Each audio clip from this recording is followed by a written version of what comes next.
Auprès de Paris Match, mardi 22 avril 2025. Hélène Perlant a révélé avoir été victime de violences lors d'un camp d'été, organisé par la même congrégation que Betaram. Des faits qu'elle a tus pendant plus 40 ans et dont elle n'a également pas parlé à son père, François Bayrou, qui a découvert son témoignage par voie de presse. On passe d'un Premier ministre accusé à tort de mentir à un père d'une victime qui apprend les faits 40 ans plus tard.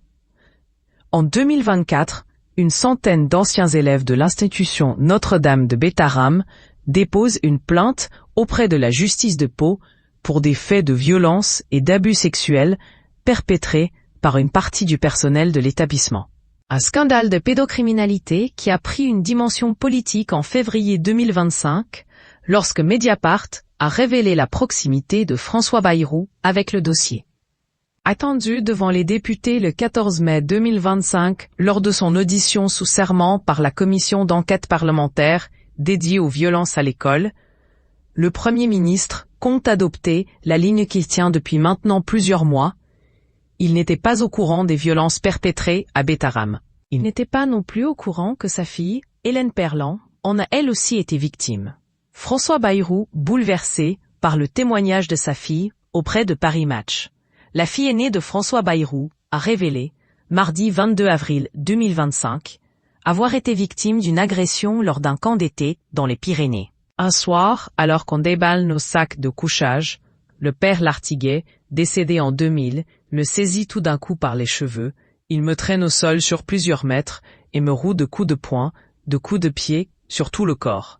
A-t-elle ainsi témoigné, précisant que, pour parler crûment, elle s'est urinée dessus et est restée toute la nuit, comme ça, humide et prostrée dans son duvet.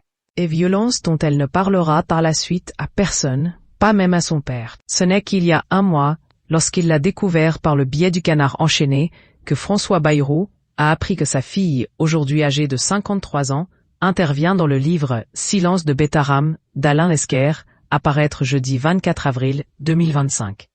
Il m'a téléphoné. « C'est vrai ?» me demande-t-il. On en rigole et il reprend. « Tu dis quoi? Tu penses quoi? J'ai un peu la trouille. Tu me dénonces ?» Détaille Hélène Perlant auprès de Paris Match. Seul qui est aujourd'hui professeur en classe préparatoire littéraire, lui répond alors qu'il aura les réponses à ses questions quand le livre sortira. Il ne sait pas que je suis victime et il ne sait pas que je vais témoigner comme victime, précise-t-elle. C'est donc par voie de presse, comme tous les Français, que François Bayrou a appris l'agression dont sa fille a été victime. Un proche du Premier ministre rapporte auprès du Parisien qu'il a été bouleversé à la lecture du témoignage de sa fille dans Paris Match, qu'il imaginait peut-être seulement comme une témoin de violences commises à Betaram, et non comme une victime. On voit bien qu'il est gêné, qu'en gros, il a l'air de mentir. Lui-même ne doit pas se sentir bien à l'aise. Et pourtant, je pourrais jurer qu'il n'a rien pu comprendre, conclut Hélène Perlant.